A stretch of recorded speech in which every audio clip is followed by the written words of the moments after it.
count, it means we are not yet there. Yes, we are headed there, but we are not yet there. We are number 4 in moral.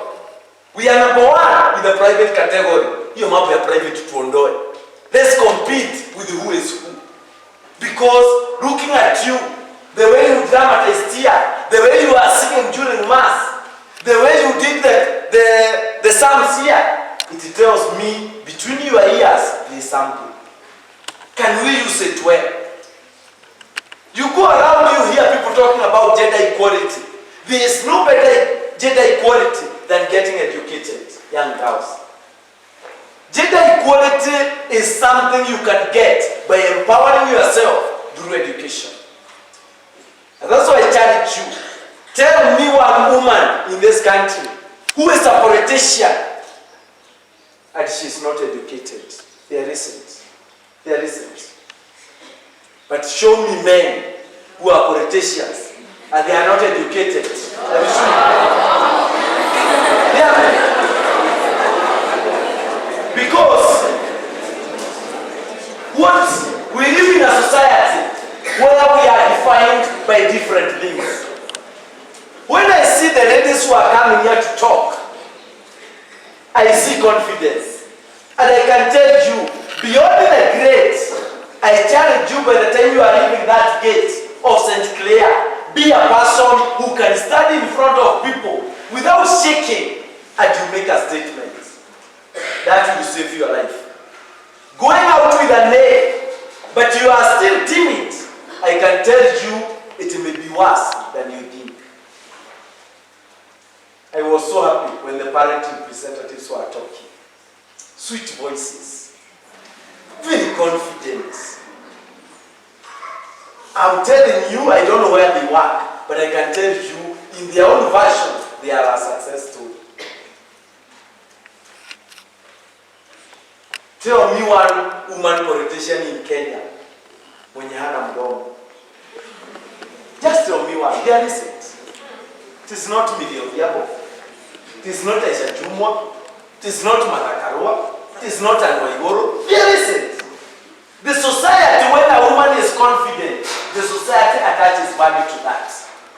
People think you are intelligent just because you can stand in front of people and say something. But for men, those men who don't talk a lot, they are thought to be humble. Isn't it? Yeah. But for a lady, that's not humility. Watu wanaona huyu hana kitu ya kusema. So I challenge you with that. And why I'm saying that is because I know when you are confident in yourself, nothing can stop you from making it. But why are we not making it to that level of excellence? It is being comfortable with the little that we have. You can be contented, but don't be comfortable. Don't be comfortable. And these grades that you are going to get here are going to change your story. Form 4 certificate, and our lecturer is here, is more important than a university degree. You can confirm that. It's true. I'm saying that because I have gone through interviews. Before they ask for the university degree, they ask for the KCSE. When you go to the embassy to apply to go abroad, you want a visa. The Form 4 certificate has more value than even the degree. The degree can be faked. The degree can be bought. But the Form 4 certificate is more secure. We must protect that grade. After I got my airplane, I didn't allow the universities to take me where they wanted. I went to the university that I wanted. I did the course that I wanted. I'm saying this because of what one of the speakers said, that is father. You go to university with a B-, but you don't have any course you can do. The last 2 months, I've been doing career guidance to those individual students. And sometimes I get somewhere, I advise them, just do a diploma. One boy, I did that. He had a B-, he wants to do nursing, he wants to do anything to do with medicine? He could not do. He is now doing a diploma in nursing or in surgery. Then he go to the league. This is the reality. You must make sure you get the best so that you get the best course that you can do. Even these people who are here, they can tell you. Some of them I know, they are struggling choosing those courses. This country is very competitive. This year, how many people are doing KCSE? Around 700,000. So you are not on St. Clair. Don't look at the position you become at St. Clair. Look at the grade that you are getting. For me, all my courses, I can tell you I only put Nairobi University. Nairobi. All the four of them. And I went there. Not because other universities were not good, but just because I only knew one person in my village who was in the university, and she was in Nairobi University. So that is what influenced me. And that's why I applied there. And I challenge to these students who are going to university, you will never get free time more than the one you are going to have in the university. I challenge you, don't use it only for your main course. Unless the course is challenging and you want to give it to them. I did Bachelor of Science in Statistics. And our doctor here can tell you, statistics is not a joke. It's not. It's among the hardest courses in the university. Medicine is not hard, it's only that it is voluminous. Statistics is not voluminous, but it's very hard. But that time I would still do my CPA, which my parent could never pay for me. Why? Imagine a parent who is not educated, what is CPA to them? Can they know what CPA is? I had to pay for myself. And that has made the difference of the person I am today. When I was in that year, I listened to this carefully. One of my sisters, called Kadri, alimaliza from 4. Akapata C-. The other one called Alice, alikuwa amemaliza the previous year, nikiwa second year, naye akapata C-. Akafanya computer packages, akakuwa employed somewhere in a cyber cave. Very beautiful girls. Very beautiful. I'm saying they are beautiful because they will easily get married. But when Catherine completed, akasema, I feel I never did my best. I want to go back. Wazazi wakasema, sisi tulikuwa tumemaliza kukusomesha. We cannot take you back. Me as the brother, I said, if you sure want to go back, I'll take you back to school. I went, I spoke with the principal. In that school, he accepted. At that school still. In the evening when I went back home, Alice said, now Alice is the one who had completed that year. After mimi, nataka kurudia. Unfortunately for both of them, the syllabus had changed. So the set books were different. So you can imagine what they did. They went up to Form 3. Both of them, the same year. After 2 years, they both got C+. They were not very bright, but they were determined. As we speak, Catherine has already graduated with a BCom. Alice is now completing her nursing.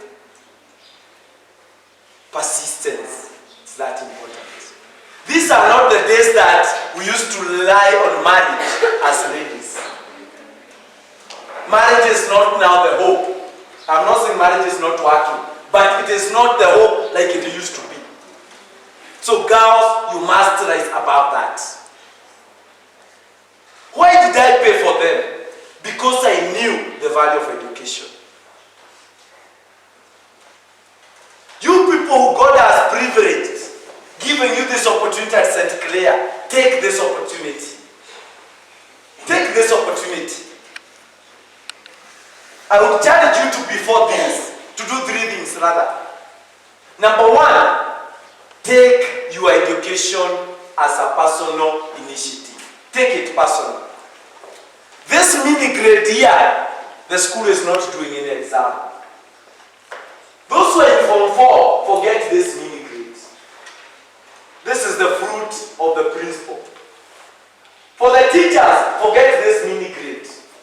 Worry about your subject mean. For the students, worry about your personal mean. When all of us perform, we are going to attain this mini grade. But attaining this mini grade doesn't mean everyone has performed. Isn't it? Isn't it? Those who are in Form 4 currently, the mini grade of 7.5 as a summary in statistics, I can challenge you. There are only 3 options in your results this year. You either do better than that, you remain the same, or you go down. There is no other choice. That's the truth of the matter. You have to choose. Do you want to go up? Don't go up as a class. Go up as an individual. Take it personal. Take it personal. And that goes even to the Form 1s, even to the Form 2s, even to Form 3s, even to the Form 4s. Take it personal. Even those who are going to university, take it personal. Usidanganywe huko ati when you get a pass, it's enough. It's not. After I completed my degree, I was educating my 2 sisters. C plus that time, IKK University Direct. It was parallel. So I would never do my masters. But I can tell you, all my masters that I did, I never paid a coin. It was a scholarship. What did they look at? What you got in university, what you got in Form 4, art. Your contribution in the service of humanity. What have you done which is not academic? I never paid a coin. So when you are being told that you only need a pass, that is not true. Get at least a second upper, nothing less. Nothing less. The second thing, be intentional. Be intentional. That's what Father was talking about. Think. Become a thinker about your education. Do you know today I can stand here and I tell you all the positions I became in high school. From Form 1 to Form 4 every time. I can remember all of them. You have to be an educational student. But you ask a student, what do you usually get from C? What position were you the other time? I can't remember. Around 50. You cannot perform. When you are such kind of a student, you cannot. That's why this mini grade here is not 9.0. That's why it is not rounded off to 10. Because excellence comes with the precision. You must be so precise. What do you want out of St. Clair? Don't say C plus and above. Don't say from B, say B plus. Work for that. Don't say A minus and above. Say an A plane or an A minus. Be very intentional. Be very intentional. And number 3, be relational. Relational, I mean, relate your academic journey with what you want in life. With your aspirations, with where you come from. How shameful is it? The girl whose mother said here, she's a doctor. Then you get a C. And she goes with you somewhere and she says, this is my daughter. She's doing diploma in purchase and supply. How would you feel? How would that parent feel? A whole doctor, the daughter is doing this and that. Someone else is doing a certificate because you got a D plus. Relate to your academic journey with what you want to get. With which kind of a family you come from. I was so afraid Mahoa was being interviewed. The guy was very rude. Why was he rude? Because he had the merit. He asked what it takes. He was even telling them, please, if you people are calling me here to represent the Jaruos, better you don't give me that job. I have many other things I can do. But how many people can speak like that? Many people cannot. Because they don't have what it takes. Look at Mahoa. He is so educated the son is also a surgeon. What does that tell you? Give your parents what they deserve. Do better than your parents. I can tell you, only a teacher and a parent want you to be better than them. Give them that. A teacher is happy when you become an engineer. Please, make sure you do better than your parents. Make sure you can speak better than your mother. You don't come here and start mumbling when your mother is speaking so good English. You must be better than your mother or your father. You must be relational. When your parents are fighting at home, because I know homes are not perfect, when you are relational, you understand that is not my marriage. Personally, I'm not married. And you tell yourself, sijui baba yako na mama yako walikutana wapi. Wapigane, lakini mimi sitakuwa nyasi. So that the fights between your father and your mother, they don't make you fail in life. You are going to give that as an excuse why you didn't perform. Immediately after Form 4, you get a C-. The parents who make you not perform because they separated, they come back together and they organize a wedding. And you are supposed to be one of the mates. How would you feel? You fail your exam because of the parents. You don't even know where they met. You don't even know nani alikatia mwingine kati ya mama yako na baba yako. You don't know. But girls, you get affected by those things. Maybe you are an orphan. Maybe you lost your mother last year. We are so sorry for that. But that should never be an excuse when you are not doing well in school. How many orphans are making it? How many children from single parents are making it? Being from a single mother doesn't make you a lesser student, doesn't make you a lesser child. Being a single mother is also not bad. Some of them is beyond their circumstances. But you are here worrying what is happening at home. That is their life. What is your life? Be relational. Be relational. So that you connect. If you want to become a doctor, you need an A- at the bar. So behave as such. You want to become an engineer, what do you require? Get that. And I know, with the systems I have seen in this school, all these things are possible. And that's why even next year, we are going to come for celebration. We are going to come for Thanksgiving. But it starts where you are. If you're in Form 1, start there. If you're in Form 2, start there. If you're in Form 3, start there. If you're in Form 4, please don't give up. The last minute, and say who? A man or a woman. But it doesn't just save. It saves by you doing more than you normal, so that you cover what you missed. And I like what all the speakers repeated. Prayers alone will not help. And I ask you a question. If one student is here, she reads so much, but she never prays. And you have another one here who only prays and doesn't read. Who is going to pass the exam? The one who reads. We don't have a better God who is seated somewhere saying, Ebu atakasome, kakikosa kuomba, akatapita. No, our God is not like that. The God I believe in is not like that. Ukipanda mahindi, uweke fertilizer, ulimie hiyo mahindi, utavuna hata iko uendani kanisa. Do you know that? Yes. Our God is not a sensational God. That's why when Jesus performed miracles, the 5,000 alikuwa na uwezo ya kusema, naona mko na njaa, shibeni. Why did he not do that? Because our God is not a God of nothing. That's why the Psalms says what? God bless the one of. It is work that starts. And I can tell you, God is so happy when you are a good student. Because you are not called to be a pastor.